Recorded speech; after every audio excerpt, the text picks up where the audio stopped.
let's get started.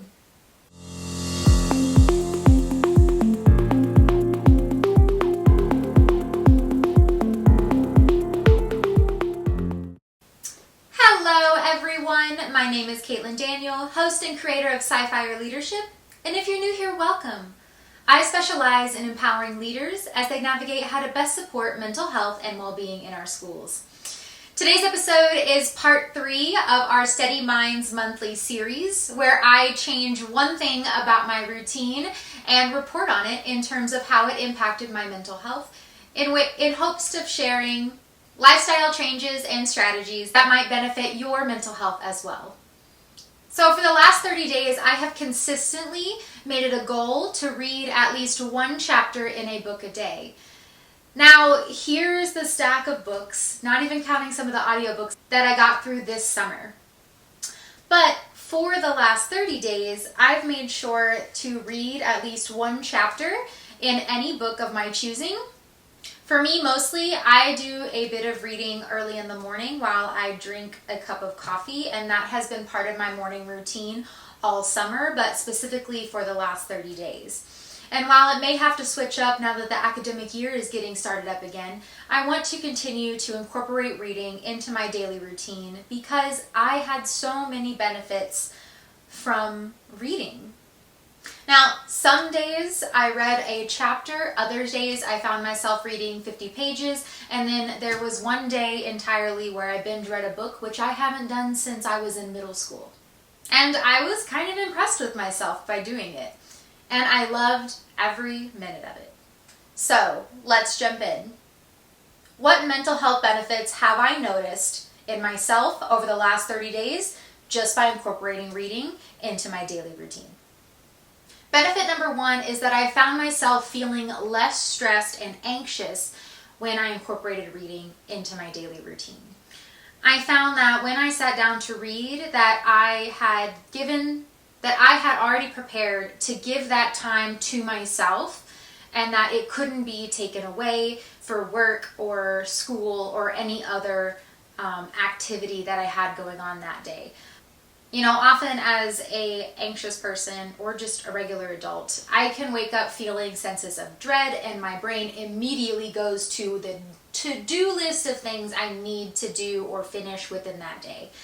But I found that mindfully making sure that my mornings were slow by building in time to move my body, relax and have coffee, and read at the same time, I found that when I started the day doing stuff for myself, I had set myself up to feel less stress as the day progressed.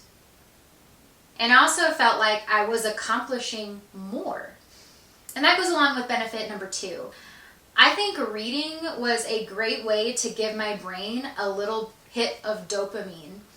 Dopamine is such an interesting brain chemical, and if you haven't done a lot of reading around dopamine and how it interacts in our brain and how we navigate the world as consumers and how we navigate completing things, I would say that reading is a really great way to give a small amount of dopamine to get you excited and make you feel a sense of joy and pleasure from completing something. So like I said, that's why I chose to break down when I was reading into chapters. And if I made it to the end of the chapter, that was already a little bit of dopamine hit.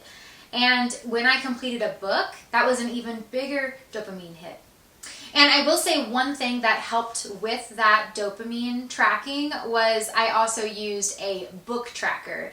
And I don't have it where I can show you, but it's here hanging on my wall, and it's just a page that I designed in Canva where I can write out the books that I'm currently reading, and then I color them in as I complete them.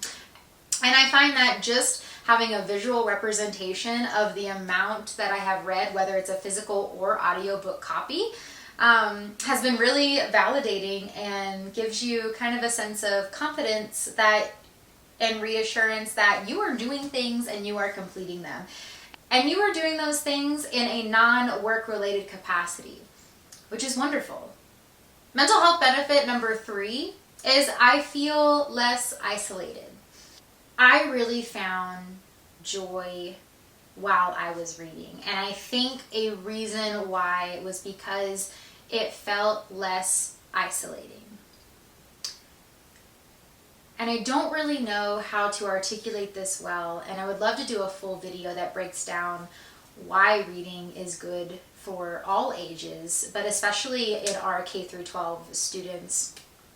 I think reading allows us to explore different characters in different situations, which helps not only strengthen our empathy, but allows us to become a little more self-aware and self-reflective in our own lives and in our own capacity with how we operate, with how we interact with others, our relationships with others.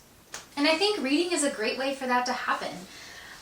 I think I've benefited from feeling less isolated because every single book has a new community, new characters, new families, new relationships, and it just makes me a little more reflective, and I like feeling connected. And I will say that also by incorporating a lot of reading into my daily routine now, I have fallen in love with book talk, following authors' advice on writing and the writing process, and it just makes me feel like there's a larger community out there that even though I'm a reader right now and I haven't produced any written work, maybe someday, there's just a feeling of being connected to this larger community. And I love that. I love being able to laugh out loud or cry based on what a character is experiencing.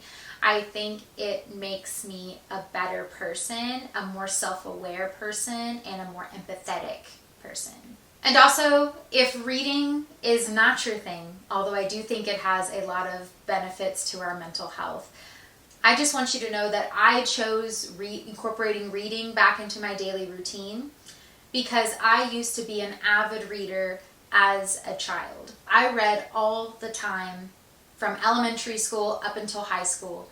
And then in college, I only read for school. I barely read for fun.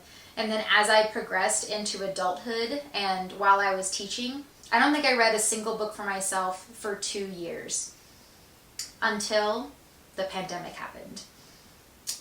And when the pandemic happened and we were forced to all kind of stay isolated and everything was closed and moved to virtual, I found myself feeling so lost and frustrated that I didn't have any hobbies. But why not when I used to be such an avid reader and a lover of all books and all things reading and writing? So since the pandemic, I have consciously been trying to incorporate more books into my life because I love them. And the first year I started my how many books can I read in a year experiment, I read 12. And my goal was 12. I figured 1 book a month after not having habit of reading for years, that would be a great place to start. And so my first year I got started was during the pandemic, and I read 12 books by the end of that year. And then the next year I read 20. And then last year I read 40. And now, as of this year, it's only September, and I'm at 52 books. And while I don't set those number goals for myself, and I just track them just for fun, now that I have reading back in my life, I don't want to lose it again.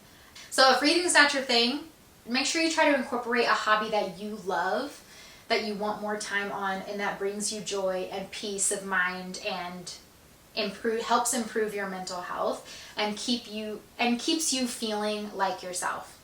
All right, if you'd like to see more educational mental health content for school leadership, please subscribe to join our amazing community here on YouTube. I have videos releasing every Tuesday. Until next time, happy practicing, take care.